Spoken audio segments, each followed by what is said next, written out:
paano ba i-update, i-edit o i-delete ang e-travel kapag ikaw ay nagkaroon ng aberya sa iyong flight, kapag ito ay na-cancel, na-move, or pag di mo na magagamit ang iyong e-travel dahil di ka na matuloy sa biyahe. Pero bago natin umpisahan, ako pala si Ronnie, kasalukuyang OFW dito sa bansang Kuwait. Pasupport naman ang channel ko. Like, share, and subscribe at pakihit na rin yung notification bell para updated ka lagi pag meron akong mga bagong videos. So here we go.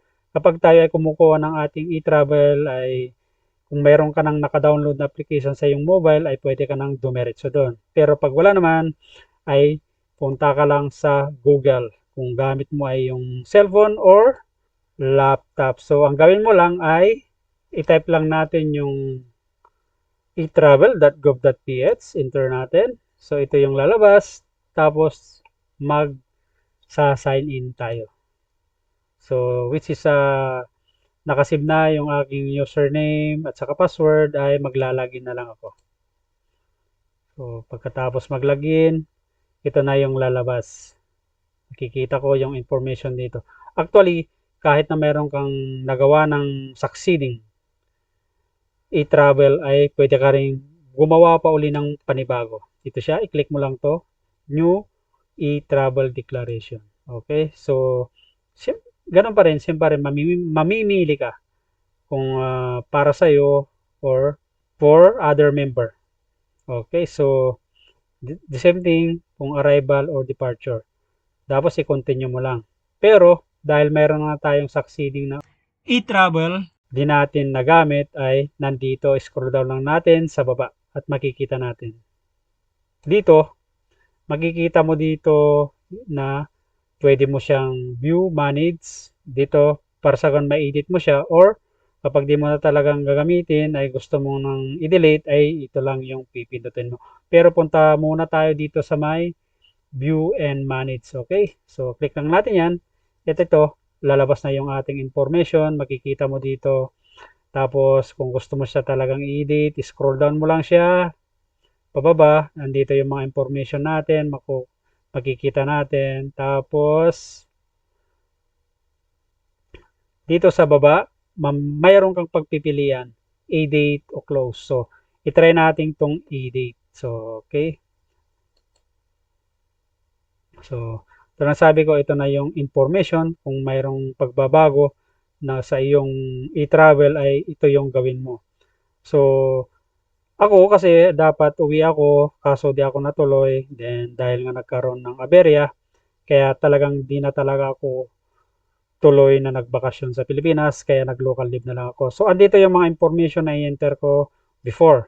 Okay, so scroll down mo lang kung mayroong pagbabago dito. Kung halimbawa lang i-edit mo, na-move lang yung flight mo, ay pwedeng mo itong gawin. So scroll down mo lang yan. So makikita mo yung mga in-enter mo dyan. Okay, so after that, next mo lang. Titignan mo kung mayroon kang pwedeng palitan dyan. After that, next mo lang.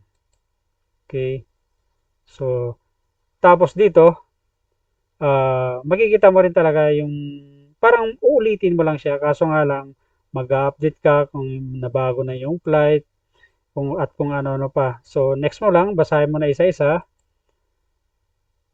Pagkatapos andito yung mga important information. So kailangan mo lang basahin to.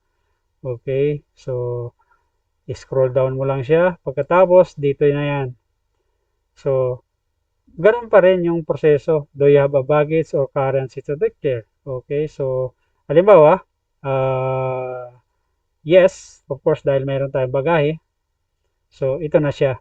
Kung mga information dito, palitan mo lang yan. After that, next mo siya. So ganun pa rin yung proseso sa for custom general declaration naman to. Yan, scroll down mo lang siya. Of course, kung gagawa ka nito, kailangan mo talagang ng time. Okay, para sa ganun, masagutan mo ng tama at husto. Okay, scroll down mo lang. Pagkatapos, click mo lang yung next. Okay, so ito na, yung makikita mo na yung picture dito. Kung gusto mong palitan, ay i-delete mo lang to, tapos panibago. tapos signature, then next mo lang ulit. So, ganun pa rin yung proseso na mayroon ka na, i-guide ka naman yan. So, dahil di ko na talaga magagamit to, ay balik tayo din. Ganun din yung proseso. Parang gumawa ka rin ng bago na i-travel, kaso nga lang, i-update mo lang yung mga information. So, balik tayo. Previews. Okay. Ayan na. Important. Okay. So, dito na tayo. Okay. Ganon din yung proseso kung paano ka gumawa ng bago, i-update mo lang siya. So, dito na yung aking information noon dahil tulad ng sabi ko, hindi ako natuloy na umuwi. So, dahil di ko na magagamit to, no, siguro next year ulit. So, ang gagawin ko dito ay i-delete ko na lang. Ito siya. So, tulad ng sabi ko, kapag yung flight ay nagkaroon ng aberya, na-cancel, na-reschedule ka, na-move ang iyong flight, ay pwede mong i-update yung ginawa mong e-travel dito. Basta i-click mo lang to, view and manage, then i-guide ka naman yan. Dahil di ko na kailangan to, kaya ang gagawin ko ngayon ay i-delete ko na. So, yan. Para sa ganun, next time na gagawa o magbabakasyon ako at gagawa ko ng e-travel, ay gagawa na ako ng panibago. So, let's go.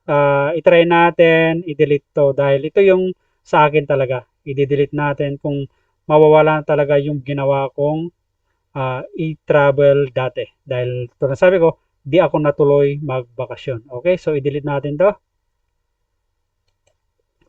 So, are you sure you want to delete this selected travel record?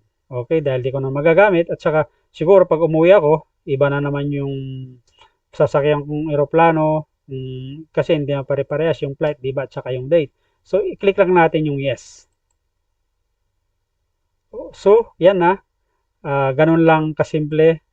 Na-edit na natin, na-delete na natin yung succeeding na i-travel natin. So, wala na tayong record dito. So, ganun lang. Para sa akin, mas maganda kung hindi man natuloy yung biyahe dahil nagkaroon kayo ng aberya, mas maganda lang na i-delete nyo. Kasi nga, pag in the future, kapag kayo magbabakasyon, of course, iba na naman yung information na makukuha nyo. Hindi naman same airlines, same date, di ba? Mas maganda na i-delete nyo na lang para sa ganun, gagawa na lang kayo ng panibago. At least, yung gagawin nyo is bago talaga na i-travel yung lahat ng information, wala kayong makaligtaan. Unlike nito, ganun pa rin, parehas lang naman, kaso nga lang, of course, to lang sabi ko, talagang mayroong pagkakaiba yan, yung mga flight number, yung eroplano, iba-ibang pangalan, name ng eroplano, yung time, di ba? So, mas maganda lang. So, ganun lang kasimple kung kayo ay umuwi, hindi natuloy, na-move o na-cancel ang iyong e-travel at mag-update kayo, meron kayong dalawang option, which is i-edit or update nyo lang yung e-travel or i-delete nyo na lang. Pero para sa akin, mas maganda kung i-delete nyo na lang. Para sa ganun, gumawa kayo ulit ng panibago. So, papaano? Ganun lang kasimple, mga kababayan, mga ka-OFW, saan man panig ng mundo, isang maganda at mapagpalang araw sa inyong lahat at mga kababayan ko sa Pilipinas.